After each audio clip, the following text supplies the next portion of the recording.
Hi everybody, how's it going? This is Danger Man. This is season 1. This is episode number 8. This episode is called The Lonely Chair. Last time out, it was about this opium problem, and Drake was called in by his friend whose daughter had become addicted to opium to go and track down this guy who worked in like an agricultural department and use him basically to get information and lists of things that would help them put a stop to the opium coming into the country, into America. So Drake goes out there, has this fake wife, meets this guy's wife, befriends him, pretends he went to the same university as him, was in the same house as him, got a tie, and then basically led him down this path of befriending him to get this information from this office where this guy worked. And it was an interesting one because I didn't expect us to go down that kind of route with something. Like, I never expected that we'd see an episode where they had to fight like a drug problem. That took me by surprise quite a lot, and it's quite dark, and I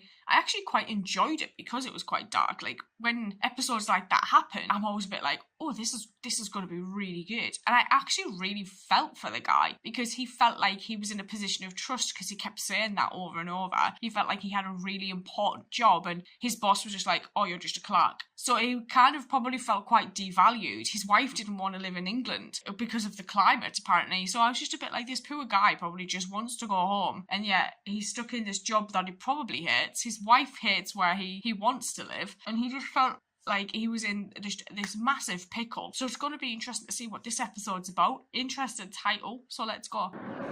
I say! Excuse me. Could you possibly help? My wife's been taken ill. Would you like to ring for a doctor? I live here. Thank you. But could you just look at her first, please? I'm so worried. Why? She's like, oh no, it's kidnapped.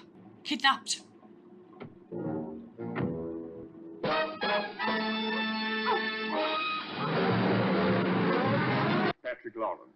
Thermodynamics, yes? Yes, that's the man. Oh. Graduate of McGill University, Montreal, an industrial designer. He's head of the Lawrence Group.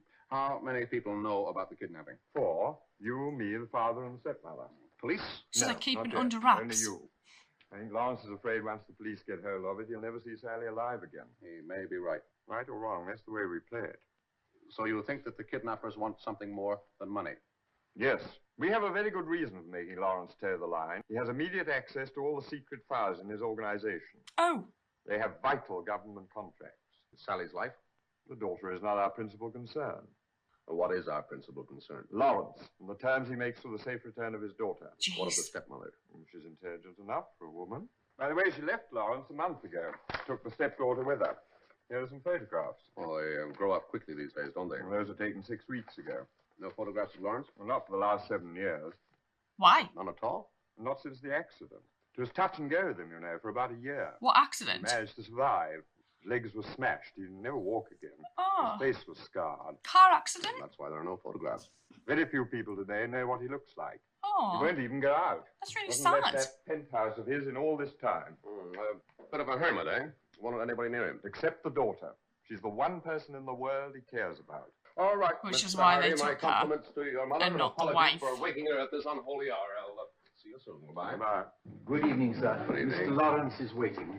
Thank you very much. He has a lot of people around him, doesn't he? He might need it, actually. You have 30 seconds to say your piece, Mr. Drake, and then you can get out. What I have to say, Mr. Lawrence, may take a little longer than that. 30 seconds. Oh. I only tolerate your presence now out of respect for Hardy. I prefer to wait for Mrs. Lawrence His as scars arranged. aren't that bad. My wife no longer has any choice in the matter. She will do exactly as I say. If it hadn't been for her, there will be no interference from anyone whilst the life of my daughter is in danger.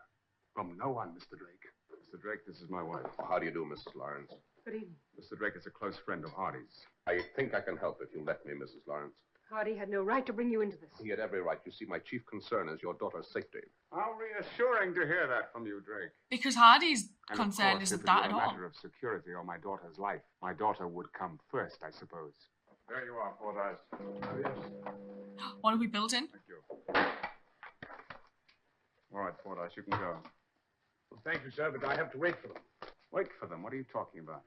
Mr. Hardy told me I had to return the drawings after you'd finished with them. Oh, he did he? Will you please telephone Mr. Hardy, sir? No, I will not. Oh. He's not on my payroll, and he's not going to run my business. Caldwell, please show Mr. Fordyce to the elevator. They wouldn't really hurt her, would they?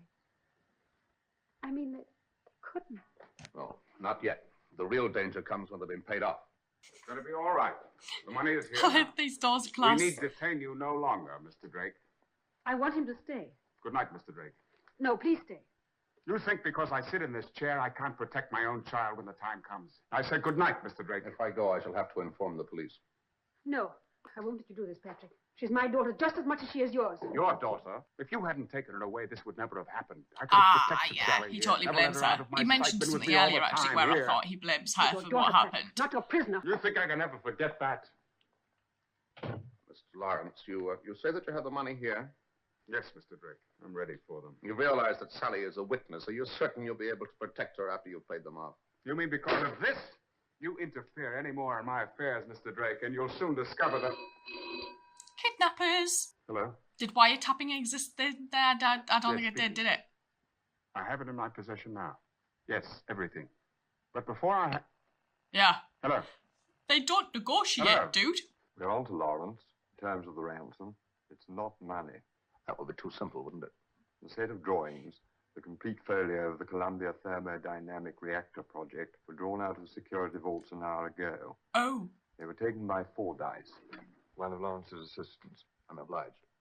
He said Hardy wanted Mr. Hardy doesn't think there'll be any further contact this evening. the plans. Oh? Oh, And how does he know? The phone rang 3 times during the next 2 hours in Lawrence's room. The calls were short. After a while, the night was silent, and the city slept. Can't let you do this, Mr. Lawrence. I like how he's like one step ahead of him. By what authority do you deny a father the right to save his own child? In this case, by the terms of the ransom. The amount of money concerns no one but me. It's If not it were money. only money, Mr. Lawrence. What else could it be? Plans. Perhaps I could... Oh, you have no right to do that. I demand that you give them back. I demand it. They're my designs. I can do what I like with them. They're mine. Yes, they're yours. They're your designs, Mr. Lawrence, but now they belong to the state. Hold it. 1, 2, 3. Hello? Why didn't we do this like the speaking. first If you time? want to see your little girl again, Lawrence, you'd better listen carefully. You will leave the apartment in exactly 5 minutes' time. His scar's getting Your wife less will wheel you along the and embankment. less each time we see him. We will contact you when we are sure you are not being followed. The wheelchair was no sooner on its way than an ambulance pulled in alongside. They bundled their victims into the back and drove for an hour, twisting and turning endlessly. Inside the hall, streamers and Halloween masks of a long-forgotten party, moldering in the dust. Who lived here? All right. You've had your fun. Now, come on, stop playing games. We're not impressed. Come on.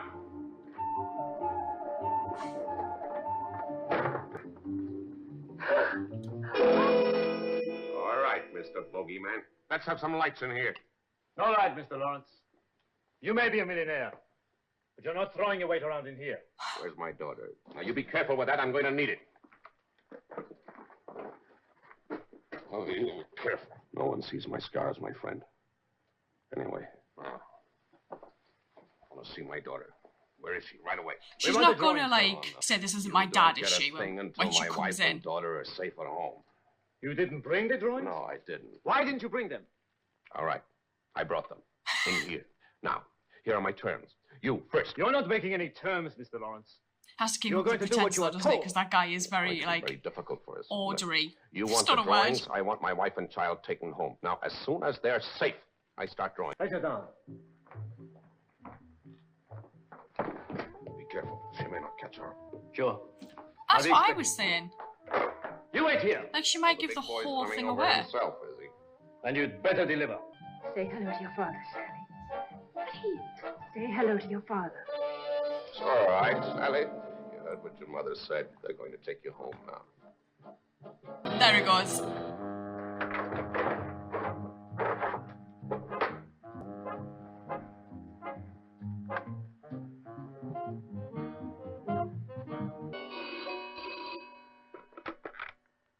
Yes. Hello, Lawrence. Drake here. Your wife and child are all right. I got them to agree to the television transmission. Thank you, Drake. Well, how'd you get to the phone? The inn left only one guard. He's taking a nap. The top man will be due here any minute. Now, don't be a fool, Drake. Get out of the house right away. No time to chatter now. They're here.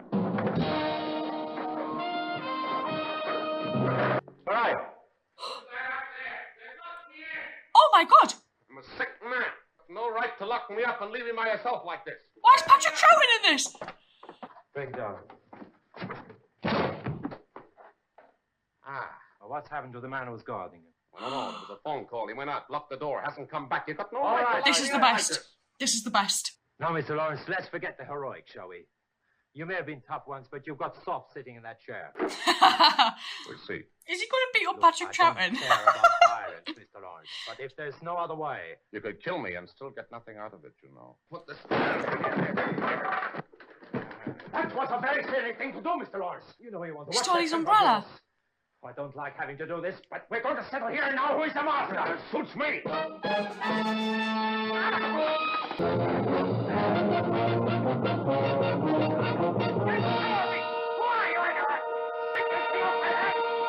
That other gun was still in the living We room. can never though. thank you enough for all you've done for us. How did he get back here? Last time I was on my way. This may have wrapped up the fastest of any that I've watched so far. Interesting that this was more like of a kidnap thing. And like at the start I was like, oh hang on, this is going to be a ruse to get this girl into the car. And they kidnapped her because her dad did something with thermodynamics and made plans, and they didn't want those plans falling into the wrong hands. So this girl was kidnapped, and the dad just thought they wanted like money and a ransom, but they didn't. They wanted these plans. So Drake going undercover as her dad was actually brilliant, and I liked it. I honestly thought though that through watching a lot of this that Hardy was possibly going to be involved somehow, but obviously he wasn't. He was just kind of there as like a go-between between Drake and this guy whose daughter had been kidnapped, and you know Sally had been kept in this like really cool looking house actually with like the remnants of what they said was like this Halloween party. And I love the fact that he went there as this guy who had been in this accident and no one had seen him for years and his photo hadn't been taken, so it was like the perfect cover for him to go in as this guy because nobody would really know what he looked like because he hadn't been seen. He became a recluse, so he goes there. And I love the fact that like he was able to get the wife and the daughter out of their back home safe from this TV transmission. Then seeing him having to like fight these